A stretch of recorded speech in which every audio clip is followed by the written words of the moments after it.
welcome to another edition of This Week in Gay, a weekly vlog all of this week's gay and gay interest stories that happen to cross my desk and keep me from looking at porn for at least 5 minutes. The Christian Values Network raises money for various different religious charities by getting over 600 companies, including Apple, Best Buy, Walmart, and Sears, to donate a small percentage of the profits made from the purchases that people make by linking through the Christian Values Network database.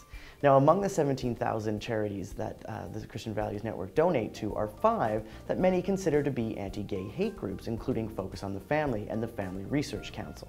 As families get the backpacks, books, and new shoes ready, we've got some back-to-school tools that'll help you identify and push back against the gay agenda in the classroom.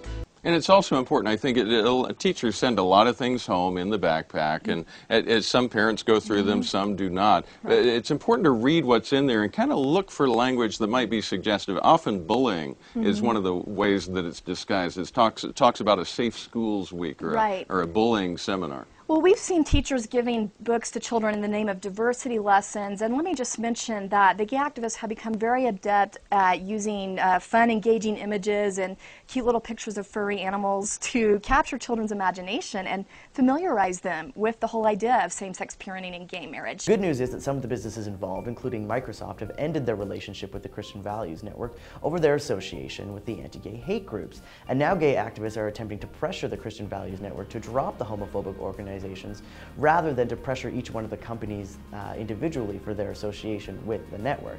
So if you guys want to sign the petition below and help that happen faster, that would be awesome. Russell T Davies, creator of such gay hit TV shows as Torchwood and Queer as Folk, has announced he has a new gay-themed television show in development. A joint effort between the BBC and Showtime networks, the bizarrely titled Cucumber is set to deal with the day-to-day lives of gay men, only this time the show will focus on older gay men who likely would have been jealous of the kind of gay archetypes featured on the Queer as Folk series. Russell previously said of the series, which was originally titled MGM, More Gay Men, that it's going to be about 40-something gay men and how jealous they are of gay teenagers. I've been longing to write something for adults. What got me started was a friend, a former Mr. Gay UK, who split up from his boyfriend. He asked me, why are so many gay men so glad we split up?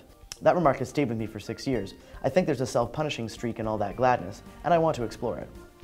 Soccer star David Beckham recently got a nasty bruise on his behind, which we can only assume he got from borrowing Pasha's makeup without asking first.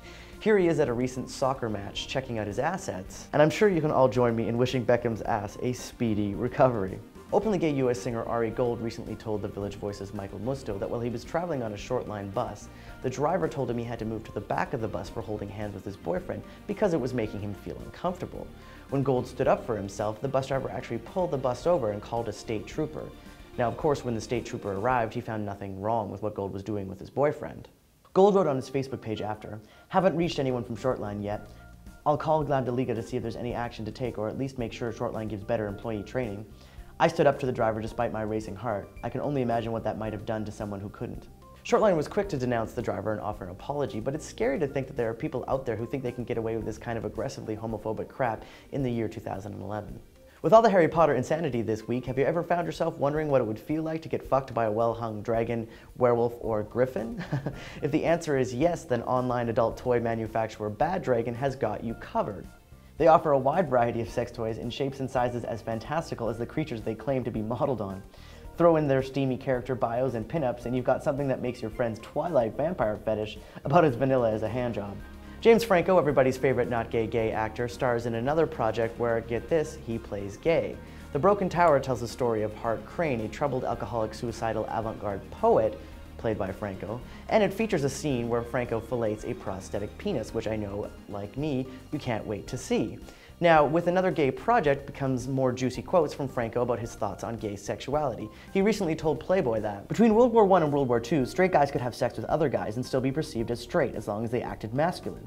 Whether you were considered a fairy or a queer back then wasn't based on sexual acts so much as outward behavior. Into the 1950s and 1960s and so on, the straight and gay thing came up based on your sexual partner. Because of those labels, you do it once and you're gay, so you get fewer guys who are kind of in the middle zone. Riffing off that, my question to you guys this week is, do you think we're moving towards a label-free view of sexuality? And is it important to maintain the label of gay as a part of our sexual identity? Let me know what you guys think of that in the comments below. That's it for this edition of This Week in Gay. I'll see you guys next week.